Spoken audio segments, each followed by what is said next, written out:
Cara, teve uma hora que ela se contorcia, que o pessoal segurava cada membro dela, mas todo o tronco dela saía da cama. A sensação que eu tive é que se eles soltassem, ela levitava, cara.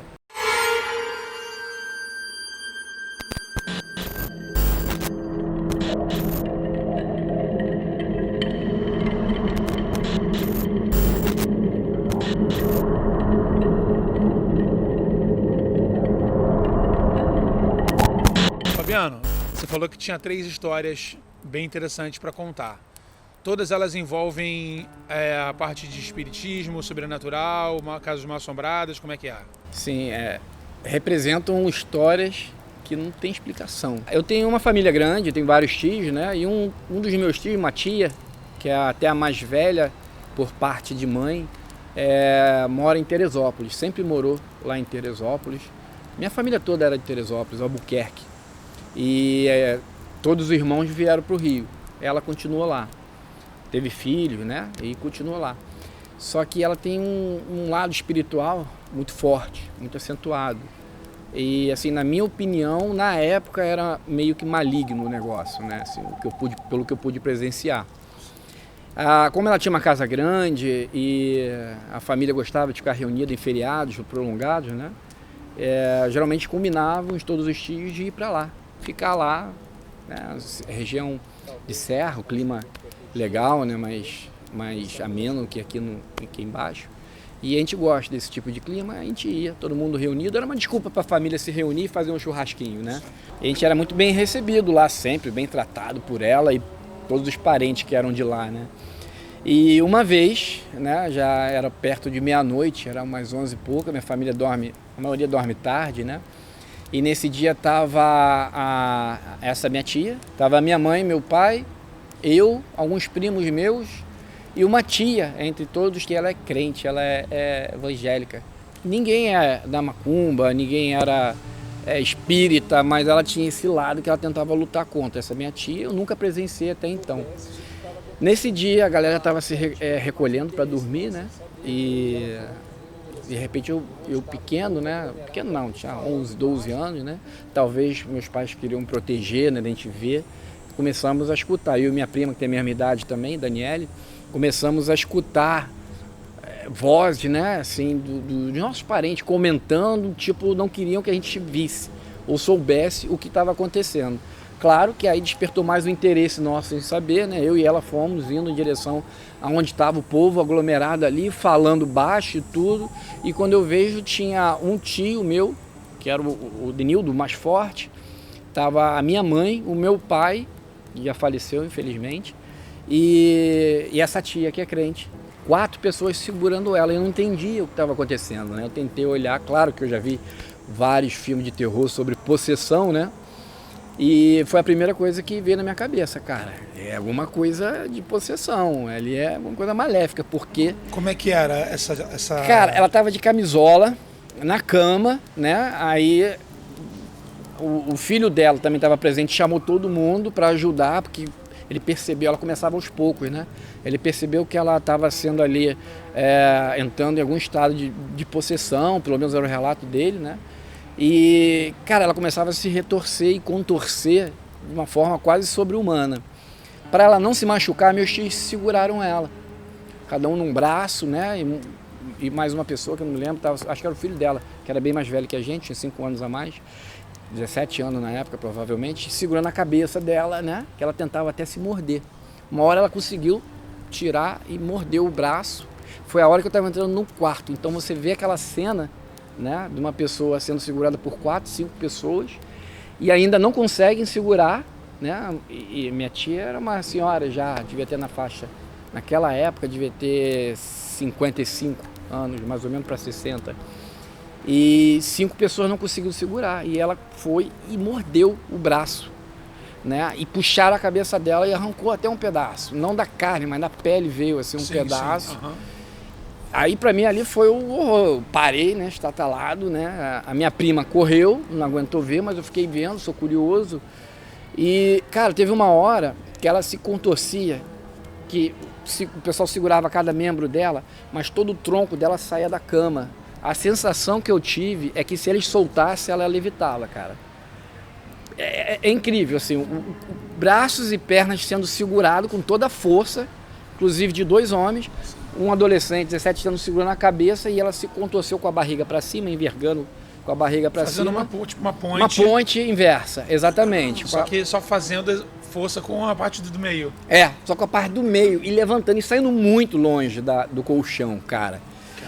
E a minha tia, que é crente, ela orando, né? E ela conseguiu sair do chão, cara, e conseguiu soltar sair do chão não, saiu do colchão com um tronco, conseguiu soltar um dos braços e arranhou a parede, né? Ela conseguiu tirar a tinta da parede, assim, e quebrou uma unha, mas conseguiu tirar, e ela não sentia dor. Dava pra ver que ela tentava se machucar ou machucar os outros.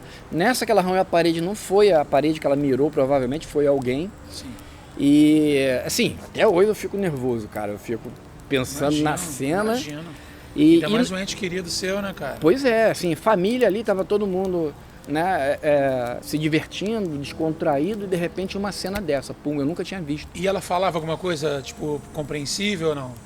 Chegou a falar, não nesse ponto. Esse ponto era uma baba branca que escorria, tipo o cão raivoso mesmo. Grunhindo, né? Parecia a voz de homem, né? Eu acho que se for por uma explicação, ela tentou atingir um timbre mais grave que ela tinha, se não for uma possessão, que eu acho que era, né? E nisso a minha tia no ouvido dela orando, uma outra tia, orando no ouvido dela. Ela se acalmou, aí parecia que estava tudo bem. Só que o filho dela percebeu que ela se acalmou com a oração, né? A minha tia estava orando muito, falando muita coisa, eu não entendia, mas eu sabia que a oração, eu já vi ela orando várias vezes, falou muito o nome de Jesus, e ela se acalmou. A minha tia foi, a que estava sendo possuída, se acalmou, e o filho dela largou a cabeça dela, e nesse momento ele saiu dali. Eu simplesmente vi ele passando por mim, eu estava ainda em estado de choque olhando aquilo ali, né? Parecia um filme de terror, só que envolvendo meus parentes todos. Sim. E aí ela parece que se acalmou e parece que passou, né? Aí ela começou a olhar para os outros, meio que parecia que não reconhecia as pessoas. E depois fomos saber por que o meu primo saiu correndo. Ele foi chamar um pai de santo, porque isso era recorrente para ela. Sim. Mas em níveis bem menores. Não nesse nível. Ela não tinha nenhuma prática de... Não, iniciação... Nem os ancestrais dela? Cara, eu não sei. A minha família é muito antiga, né? A mãe dela, minha avó, nunca teve problema com santo, religião, possessão. Sim. Ou epilepsia, ou seja lá que explicação científica que você possa dar, né? A união disso tudo, eu não sei. E assim, era só ela mesma, e já tinha relatos anteriores disso, né? Nesse caso, quando ele voltou com o pai de santo, que ele saiu para chamar o pai de santo, eu acho que ele ficou tão apavorado, né? O filho dela voltou com o pai de santo. No que o pai de santo pisou, ela não viu, cara, que ela estava de costa. No que ele pisou no quarto, voltou com uma força absurda aquela possessão. Parecia incrível, parecia que ela sentiu que o cara chegou. Sim. E eu vi que ela não tinha visto. Todo mundo, depois que passou tudo, comentamos isso e viu, pô, o cara botou o pé no quarto e a possessão voltou numa força absurda. Cara, ela jogou as minhas 2 tias longe, assim, abrindo os braços. Só os homens continuaram segurando. Que aí ela conseguiu levantar e olhar pro cara. E o cara falou para ela, botou a mão na testa, parece que deu uma controlada nela. E falou, quem é você? O que você quer? Eu não lembro se ela falou que era o diabo, o demônio, ou alguma referência dessa, mas falou que era algo muito ruim. E conversaram muito, aí meus pais pediram para eu sair, é claro que eu não saí, fiquei escutando, fecharam a porta, fiquei escutando. Eu acho que foi pior eu ficar escutando, cara, porque eu imaginei coisas piores, porque a voz que vinha lá de dentro era masculina. Sim, sim. Nesse tom, assim, e escutando o pai de santo, conversando com ela, falando várias coisas, e uma coisa que ele perguntou, eu não lembro das outras coisas, mas uma que me marcou tanto, ele falou, o que você quer? O que você quer aqui? Aí ela respondeu, quero sangue. Nossa. Caraca, aí você imagina uma criança de 12 anos do lado de fora, sem poder ver a imagem, você imagina o que lá dentro? Coisa provavelmente bem pior do que aconteceu. Ou, não sei, né? E ele falou, sangue? Que sangue? Sangue de quem? O pai de santo perguntou, né? E ela apontou pro filho, sangue dele. Cara, aí foi bizarro a parada, né? Todo mundo conversando, a minha tia ficou pau da vida, que era crente, que tinha acalmado ela, não tinha que ter chamado o pai de santo na opinião dela. O filho achou que tinha que ter chamado, porque das outras vezes ele que acalmou ela, mas essa foi a pior vez, pior crise ou pior possessão que ele presenciou, que todos nós presenciamos, e tava todo mundo ali, cara, era várias testemunhas. Você viu que antes de começar nosso bate-papo, eu liguei para minha mãe e perguntei, posso contar isso? Você viu que minha mãe falou, conta, não sei. E depois ela se acalmou quando ela disse o que ela queria, o cara falou algumas coisas para ela lá. E aí o pai de santo falou o que tinha que ser feito. Aí falou que o filho dela, no dia seguinte, teria que ir no mercado, no açougue, alguma coisa, comprar 1 litro de sangue de boi e ir no cemitério à meia-noite, numa cruzilhada dentro do cemitério, colocar o sangue lá e mais algumas coisas que eu não sabia. E quem levou no dia seguinte, todo mundo falou para ele não ir, mas ele falou, pô, ela apontou para mim, eu tenho que ir. O cara com 17 anos, meu primo, e ele levou. E quem deu carona para ele ir no cemitério à meia-noite foi a minha mãe, né? E claro que eu fui junto, né, cara? Eu implorei para ir junto, fiquei dentro do carro, não saí do carro, mas, porra, eu fiquei mais curioso do que com medo. Claro, imagina. Assim, eu acho que no mundo tem muita coisa que a gente não consegue explicar, né? Sim. E eu acho que eu sou curioso demais, cara, e eu sempre quis ver alguma coisa que fosse fora do normal, sobrenatural, Sim, né? sim. Inexplicável, né?